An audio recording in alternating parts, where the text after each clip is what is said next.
The sound you hear is what some experts claim to be a Bigfoot scream. Recorded in the state of Washington by a group of campers in 1971, it is regarded as the highest quality audio of the creature ever captured.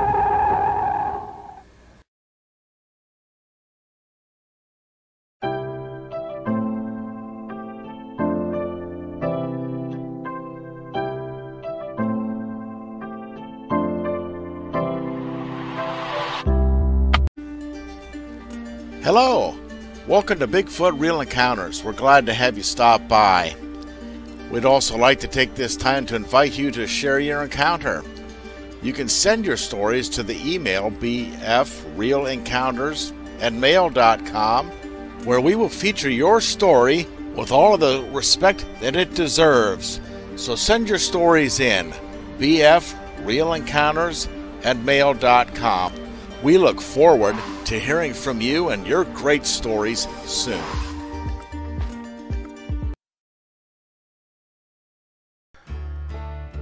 Hello everyone, welcome to Bigfoot Real Encounters. This is your host Chris. It's time once again for another video. Welcome to all of our returning viewers as well as our new viewers. Thank you for clicking on the video. This is a place where you can share your encounters without being ridiculed, a place where you can tell what happened to you and we will believe you, a place where you can submit your encounter and we're not going to change the details of what happened to you. I will filter out the cuss words, but that's it. If you tell me that you saw a Bigfoot get off of a UFO, dance a jig, shoot the moon, that's what I'm going to report and narrate, okay? Yes, that was outlandish and a bit of humor. I like to have humor. Alright, folks, we are going to continue state by state.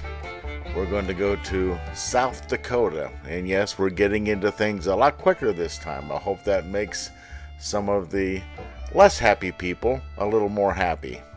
We find ourselves in the summer of 2003, month of August, in Custer County. This reads, while reading sightings on your website, of course I'm reading this from the BFRO website once again, I noticed that there was one Custer, South Dakota. I and my boyfriend had experienced some strange things happen while we were working at a Native American youth camp outside Custer. I have worked at this camp before and have heard strange things. The occurrence took place in August of 2003. The camp is somewhat isolated by forest, hills, and a small lake. The first occurrence happened when some of us decided to go canoeing out on the lake late at night, maybe around 11 p.m. It was dark, no moonlight that I can remember. My boyfriend and I had come back to shore and were standing and talking along the shoreline. I was facing towards some of the cabins that are situated on a hill. Those cabins are lit by one light post. When I noticed what looked like a person standing up the hill beside a pine tree. I couldn't guess the exact height as it was on an incline, but I would say it was rather tall, as it stood at least 4 to 5 feet above the bushes that were a little shorter than my waist when I stood by them. My boyfriend had his back to the thing, and I didn't say anything to him right away because I wasn't sure of what I was seeing. I kept looking at it and noticed that it had fur. Maybe 30 seconds went by when I finally said something to my boyfriend. I told him I thought something was watching us. He said it was probably one of our friends who was very tall, but I replied, I don't think he's as tall as that thing that's watching us. He still had not turned around at this point because shortly after he said that, I saw our friend walking back to his cabin at the top of the hill under one of the light posts. I said, no, it's not, because he's walking right there. That's when he turned around to look at where I was looking. The thing stood there for a moment, then stepped behind the tree. My boyfriend did not see it, so I was pointing and directing him to where it was standing. It just sort of disappeared and seemingly never re-emerged. We both got creeped out, and I asked him to walk me back to my cabin. When the kids showed up, things were okay for the first couple of days. Then one night, after our first staff meeting, held at 11 p.m., supposedly after the kids had gone to sleep, the male counselors returned to their cabins to find all the boys huddled into one cabin. They were frightened, and they told their counselors that they had heard something outside the cabins and that it was throwing branches and or rocks at the cabins. Some of the boys said they saw something at the back of the cabins and they were sure it was a Bigfoot. Only they had another name for it, Tall Man. The branch and rock throwing continued off and on during the camp around the boys' cabins. On another night, our camp director, whose cabin was close to the bathrooms, got up around 4 a.m. to go to the bathroom and noticed a foul smell. She told us that morning after we woke up and were getting ready. She said, "I think there was a Bigfoot here this morning." One of us asked why she thought that, and she told us that she smelled one and was familiar with the scent. She had Bigfoot experiences of her own when she first started the camp program in Oregon. Towards the end of the camp, after another late staff meeting, my boyfriend returned to his cabin.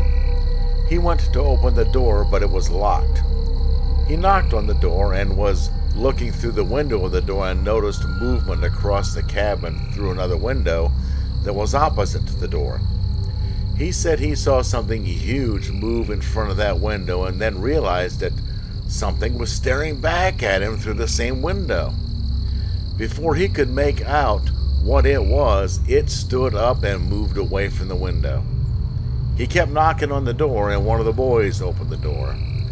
He found the boys had moved their bunk beds away from the windows and were sleeping in the middle of the room. He didn't say anything to them about what he had just seen because he didn't want to scare them any more than they already were. The boys immediately surrounded him with their beds, even sleeping on the floor near him. They also insisted on keeping the doors locked and keeping the fire going. On the last night, I heard something familiar from a previous camp experience. It still gives me chills thinking about it. A few of us were sitting out on the porch of the mess hall talking amongst ourselves when we heard a pack of coyotes howling to the east of us down by the lake. The coyotes were all yapping, and as they moved about, the sound followed with them. And it's my guess that they were running because the sound was moving fast. Then all of a sudden, from behind the mess hall, we heard this cry that sounded like a group of children moaning or crying in unison, and it echoed around us. At that moment, the coyotes stopped their yapping, howling. Then just as quickly as it started, the moaning stopped, mid-echo. It was unnatural how it stopped. We all just looked at each other and were in awe of what we had just heard. I had heard that same exact thing when I had last worked at that camp, but it had happened 3 years earlier. These were some of the things that happened while we were there. My boyfriend and I didn't really think about all the things that happened until we were on our way back to Arizona and had stopped to eat. It was then that we fully realized we had a Bigfoot experience. After all, what else could it have been? Yes, indeed, folks, what else could it have been? Several people, according to the story, mentioned Bigfoot. The young campers mentioned Tall Man, being of Native American descent. That's what they call these beings. I find it interesting on a lot of these encounters that after some reflection, you start putting the pieces together, and then it dawns on you what probably just happened. Seems to be a common theme with a lot of the stories. You start thinking about it, this and this adds up to this and that, and it dawns on you. Probably your mind trying to grasp at what happened, weird experiences, trying to make sense of it, trying to correlate it with something else other than a Sasquatch, because we are told that they don't exist, which is ridiculous. This also is not the first summer camp type of situation that I have narrated. There have been several that I've heard, a couple of them that I have narrated. I suppose it's because that these summer camps are out near the wilderness. They do have some of their activities in the forest and along lakes and rivers and stuff like that, as well as I do believe and have stated before that Sasquatch are drawn to groups of people, especially where the young people are involved, and especially where there's a lot of noise. I guess the sound carries. They get curious. They want to watch us. They want to see what we're doing, so they come to us. Another example. Here we are again. And oh, by the way, I don't recall anywhere in the story of this incident where anybody whacked on a tree and screamed out into the darkness. Imagine that. Food for thought. Anyways, I would like to take this time once again to encourage you to like, share, subscribe, hit the bell notification icon so that you are notified when another video is published. Also, I did set up a Facebook group. It's private, Bigfoot Anonymous, specifically for people who have had encounters, to reach out and connect with other folks who have had encounters. I do not use that Facebook group as any type of source material for the YouTube channel. So you feel safe to talk amongst each other about your encounters, maybe some ongoing encounters, maybe difficulties that you have had or are currently having regarding encounters. There could be others out there who are in different stages of whatever difficulties. Maybe there's some answers out there for you. You can discuss that amongst each other. Check it out. Bigfoot Anonymous, Facebook. Alright, let's see if we can have another story here. Alright, this one here is in Dewey County, South Dakota in the summer 1999. This one is, it's written in a different type of a format. These recent sightings, August 1999, occurred on the Cheyenne River Lakota Sioux Indian Reservation, near Eagle Butte, South Dakota, a radius of 50 miles where 4 sightings occurred. Incident number 1. A party of 5 people fishing on the Cheyenne River on the reservation, south of Faith, observed a tall, hairy creature which looked like a bear, watching them from across the river. As they hurried to gather their equipment to leave, one of the smaller boys said it was waving at them. TC said it was taller than the little cottonwood trees by the bank. Incident number 2. A white man living near the CRST reservation, a border town called Faith, spotted a hairy creature crossing his path, called the local highway patrol to investigate. This was heard on the police scanner by many listeners. Incident number 3. A man named R.D. was swimming north of Faith on the reservation called Iron Lightning. Spotted a hairy creature with a little one. They gave chase but were unable to get close. Incident number 4. FVD, east of Faith, a white rancher and farmer and a former skeptic, now a believer, saw a hairy creature while he was damming at dusk, damming up the river. He told me it made some kind of noise and dove into arroyo, or a narrow creek. Incident number 5. Also, the Eagle Butte newspaper carried the story a few years back about sightings on the reservation at Greengrass, South Dakota. There were actual footprints in the paper and was investigated by Officer SP of the CRST law enforcement. There were also many UFO sightings around the south of Faith, South Dakota area. It seems that all of these sightings occurred near rivers or creeks with nearby trees, rolling prairies of South Dakota about 2,100 feet above sea level. This is a guess. So these were rather succinct reports of encounters, but I like the first one where the smaller boy said that the creature was waving at him. That's very interesting. And once again, there are different types of encounters, all kinds, different behaviors of the beings.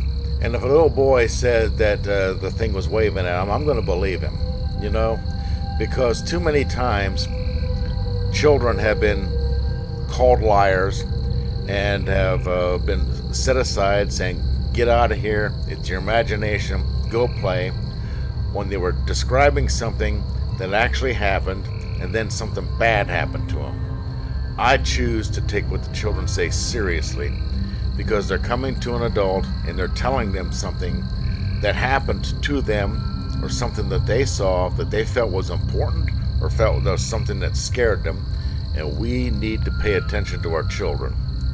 Got that? Adults, listen, pay attention to the children. Do not dismiss them, ever. It might not be anything, but why take that chance? Perhaps it's a human predator. What would you do then? Okay? And that should be enough of the rants. Okay, folks. Alright, let's take a look here in Lawrence County, South Dakota, back in October of 2012. Alright, this one reads, I would like to start by saying I'm an avid hunter, hiker, and all-around outdoorsman. I was going to the South Dakota School of Mines at this time for engineering. It was late October 2012. I went solo camping in Spearfish Canyon area on Black Hills Forest land. The location is near Devil's Bathtub. Uh-oh, I want to interject here, folks. Here's another one of these things that were named way back, and we don't know where the names come from. This is called Devil's Bathtub. Like me, if any of you follow David Paulides, Missing 411, he tells us to pay attention to areas that are named after the devil, and also like Spirit Lake, and even in other languages where there are names of places that have a bad connotation to them. Strange things happen there, which is probably how they got their name. Okay, so that's my first red flag in this story. And like I've said on another occasion, that I look these stories up and I read them for the first time with you. So this is kind of like a reaction video. Okay, so yeah, here's my red flag, is the name of the place.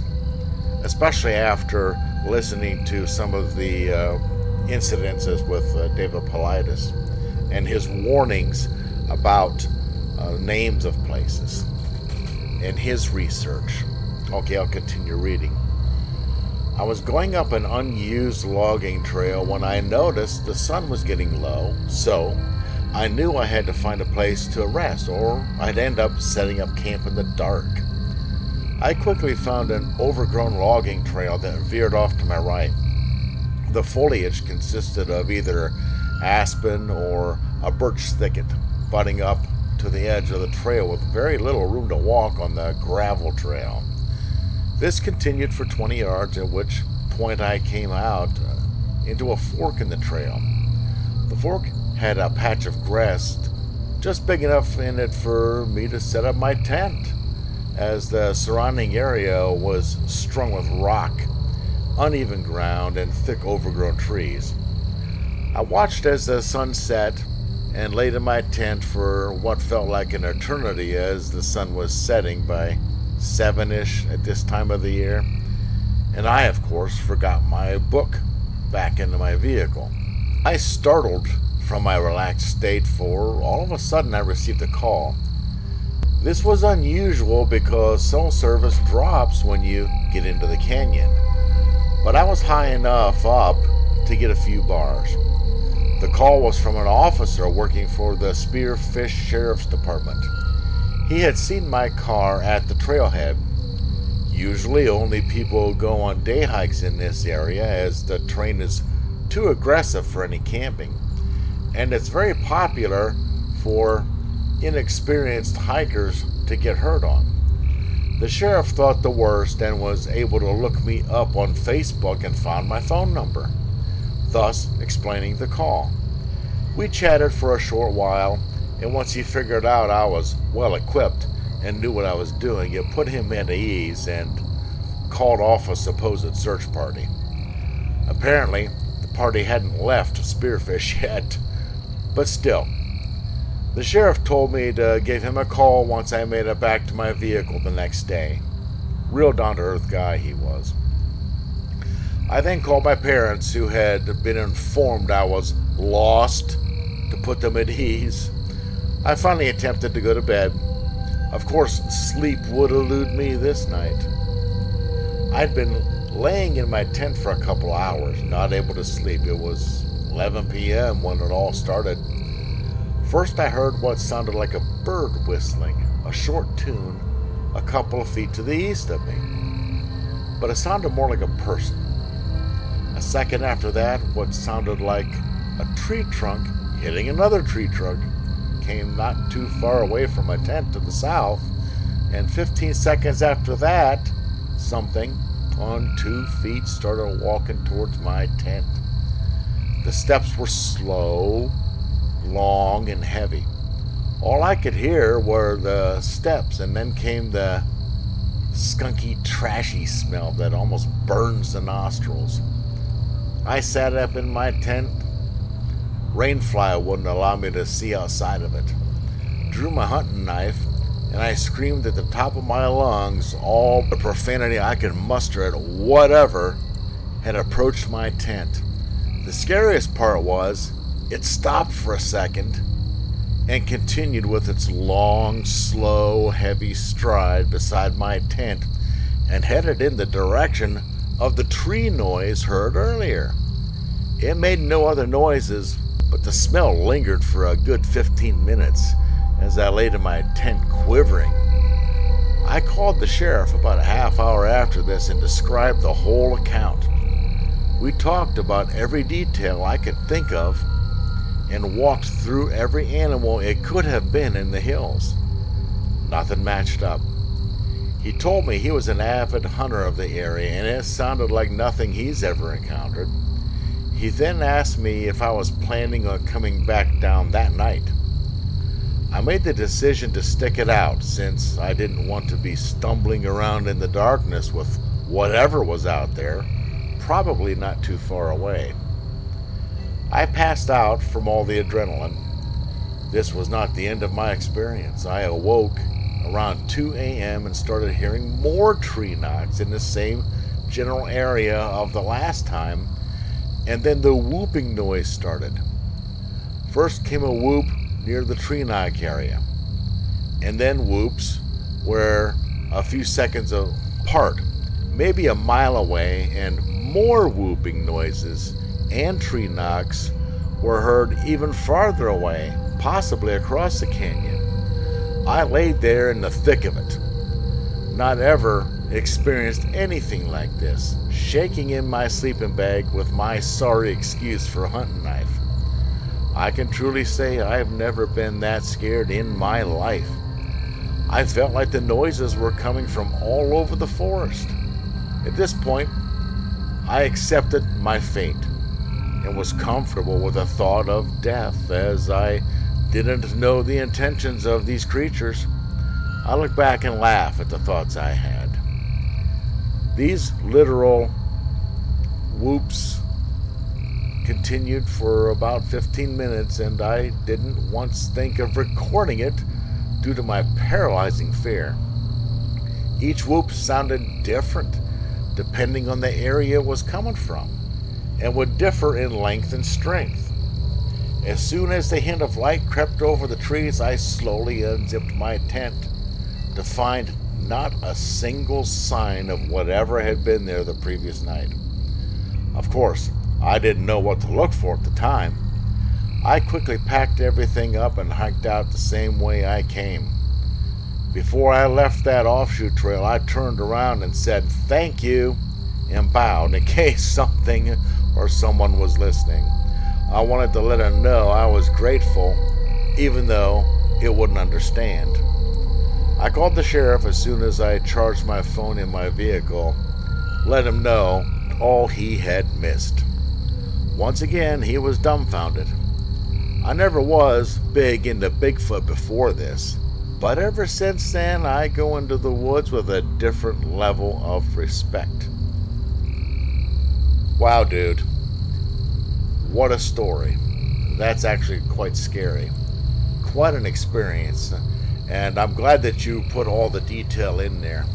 You know, if you are the one who submitted this to the BFRO and you happen to be listening to this by some strange reason, I want to hear from you. I would love to talk to you, maybe get some more details.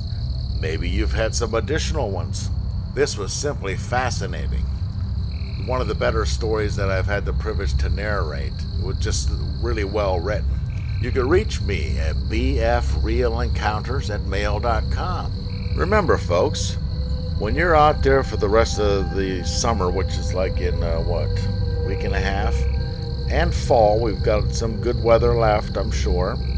Hunting, camping, fishing, hiking, boating, whatever. Make sure that you do keep an eye on the tree line to see what's keeping an eye on you. We'll see you in the next one. Once again, another great story. Thanks for tuning in. Please share your encounter. Email us, bfrealencounters@mail.com. Your story is very important. We will treat it with the respect that it deserves. Also, be sure to smash the like button, share, and subscribe. Thanks once again. We look forward to hearing from you soon. Watch out for our next video. Maybe we'll feature yours. Have a great day.